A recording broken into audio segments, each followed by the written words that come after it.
Semua kesedihan dan kesenangan yang selalu disimpannya dalam hati, dia keluarkan semuanya. Tidak perlu menutupinya lagi. Hatinya merasa sangat ringan. Orila menghela napas panjang. Dia mendongakkan kepalanya melihat Miguel, berharap dia memberikan balasan kepadanya. Tetapi lelaki itu malah mematung melihatnya, terlihat seperti orang bodoh. Tatapan matanya itu seperti tidak mengenalinya. Kemungkinan dia masih belum mengenalinya dengan baik. Di dalam hatinya, seharusnya dia masihlah seperti anak kecil. Seandainya pun dia bertumbuh dewasa, pastilah mengira seperti yang dia lihat sebelumnya. Merupakan orang dewasa yang sangat lucu. Apa yang dia katakan, dia akan mempercayainya. Begitu lembut, mendengar perkataannya dan mengerti hal. Merupakan seorang gadis kecil yang tidak pernah berbicara kasar kepadanya. Tetapi hari ini dia bukan hanya tidak lucu, tetapi dia juga menampilkan wajah ganasnya. Terlihat seperti binatang buas kecil. Binatang buas kecil. Orila merasa menggunakan istilah binatang buas kecil untuk tingkahnya tadi sangatlah cocok untuknya. Apakah Abang Hansel bisa dikejutkan oleh sikap ganasnya tadi? Lalu tidak menyukainya lagi? Hati Orila merasa takut. Dia menatapnya dengan mata besarnya yang berair. Abang Hansel. Orila memanggil namanya, mengeluarkan tangannya dan menarik lengan baju Abang Hansel. Dia tidak membalas, masih menggunakan tatapan seperti tidak mengenalnya untuk melihatnya. Abang Hansel, kamu sedang memikirkan apa? Apakah tidak seharusnya kamu berkata sesuatu kepadaku? Orila sama sekali tidak mengetahui jika Abang Hanselnya sebodoh ini. Bodoh hingga dia ingin memukulnya untuk membuat dia tersadar dari kebodohannya. Miguel masih saja termenung. Terlihat seperti orang bodoh. Terlihat bodoh tetapi tetap ada sedikit keimutan di dalam sana. Memikirkan dia yang berjalan setahap demi setahap hingga duduk di posisinya saat ini. Seberapa besarnya angin dan gelombang tidak pernah tidak dia jumpai. Tetapi di hadapan Orila gadis kecil ini, dia seperti anak burung yang baru keluar dari sangkarnya. Orila mengeluarkan tangannya memeluk pinggangnya. Kepalanya ditaruhnya di hadapan dadanya. Abang Hansel, kamu bicaralah. Jika kamu menyukaiku, maka kamu harus memberitahuku di hadapanku. Jika kamu tidak mengatakannya di hadapanku, bagaimana aku bisa mengetahui jika kamu menyukaiku? Kamu, bicaralah. Bicaralah. Dia masih saja tidak bersuara. Dia memeluknya. Dia bahkan tidak membalas pelukannya. Dengan dia berbuat seperti ini, Orila membuat hatinya sangatlah sakit. Apakah Hansel tidak mengetahuinya? Rila, setelah sekian lama Miguel baru mengeluarkan tangannya dan membalas pelukannya. Dengan pelan dan lembut memanggil nama Orila. Akhirnya dia membuka mulutnya dan berbicara. Orila diam-diam menghembuskan napas leganya.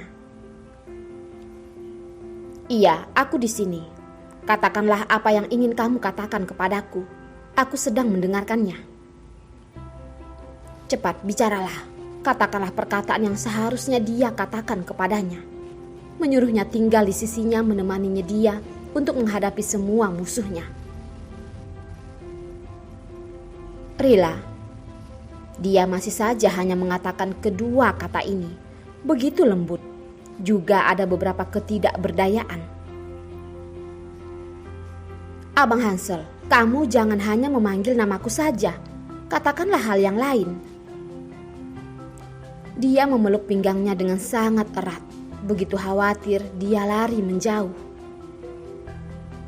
Dia sudah mengatakannya dengan begitu jelas jika dia masih saja tidak berani mengakuinya. Orila bersumpah, selanjutnya dia tidak akan memperdulikannya lagi. Aku menyukaimu. Aku ingin kamu kapanpun selalu berada di sisiku. Miguel menatapnya, menundukkan kepala, menciumi Orila.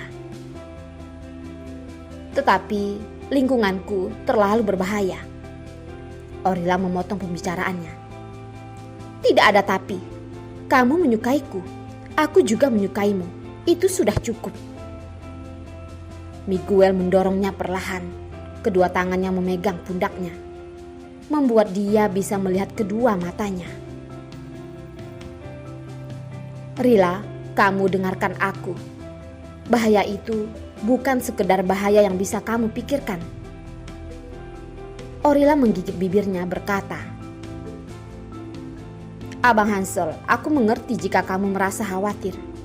Pada saat aku masih kecil, aku bukan hanya sekali pernah diculik oleh orang.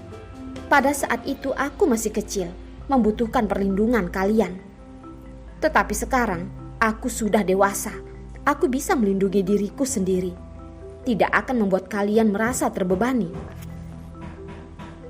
Dia berkata lingkungannya sangat berbahaya. Orila sebagai anak Carson dari perusahaan Esses, bagaimana lingkungan di sekitarnya tidak memiliki bahaya apapun? Bukan hanya para pesaing bisnis perusahaan Esses yang ingin menggunakannya untuk mengalahkan ayahnya. Tetapi juga ada beberapa orang yang ingin menculik Putri Carson untuk mendapat sejumlah uang yang besar. Bisa dibilang beberapa tahun ini semua yang berada di sekelilingnya adalah bahaya. Tetapi dia juga bisa berbuat bagaimana?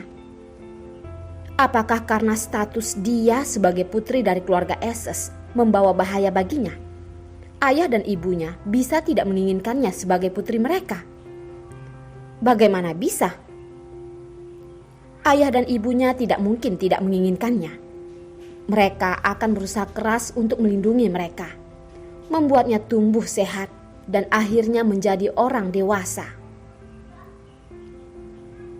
Hari ini dia datang ke sisi Abang Hansel.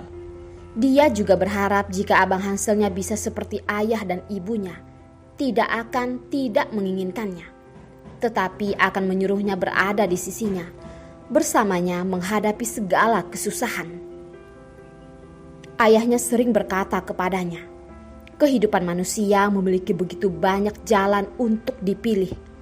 Tetapi jika kamu sudah memilih jalan itu, maka tidak peduli baik atau buruk, hanya dengan kamu terus berusaha, kamu pasti akan bisa melihat pilihan yang berbeda. Dia sudah datang sejauh ini demi mencari Abang Hanselnya. Dan ini juga merupakan pilihan yang pertama kali Orila buat dalam hidupnya.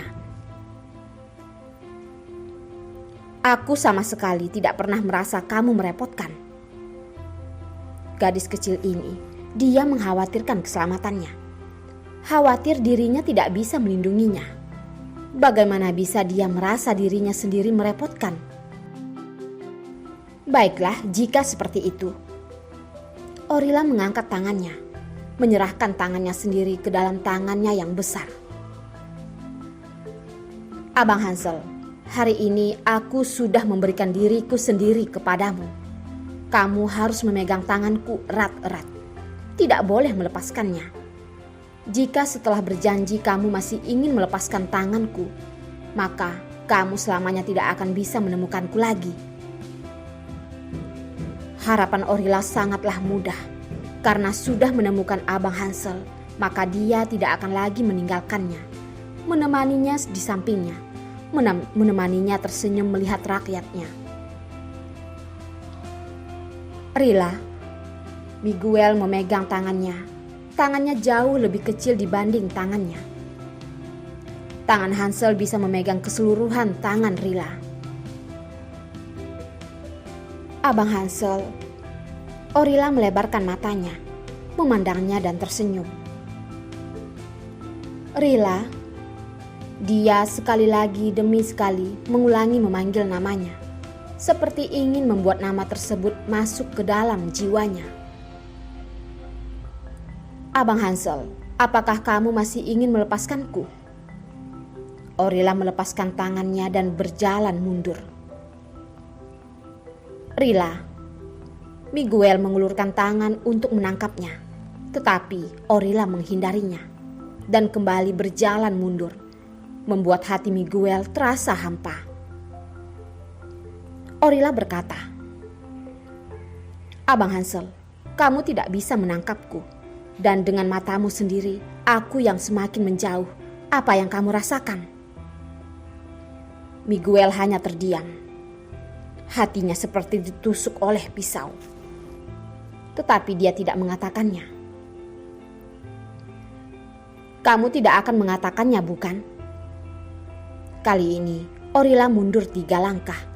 Jaraknya dengannya semakin lama semakin menjauh. "Rila, apakah kamu masih tidak ingin mengatakannya?" Kali ini Orila melangkah mundur sebanyak 4 kali. "Rila, Abang Hansel, kamu berencana untuk tidak mengatakannya, bukan? Jika lewat dari 3 kali, maka kamu sudah tidak ada kesempatan lagi." Orila menggigit erat bibirnya, melihatnya sekali lagi, memutarkan badannya dan berjalan pergi. Kemudian, pada saat dia baru saja ingin berjalan meninggalkan, lelaki yang di belakangnya bagaikan angin datang ke belakang tubuhnya dan langsung memeluknya. Dia menciumi daun telinga Orila, memegang erat tangannya. "Rila, kali ini aku tidak akan lagi melepaskan tanganmu."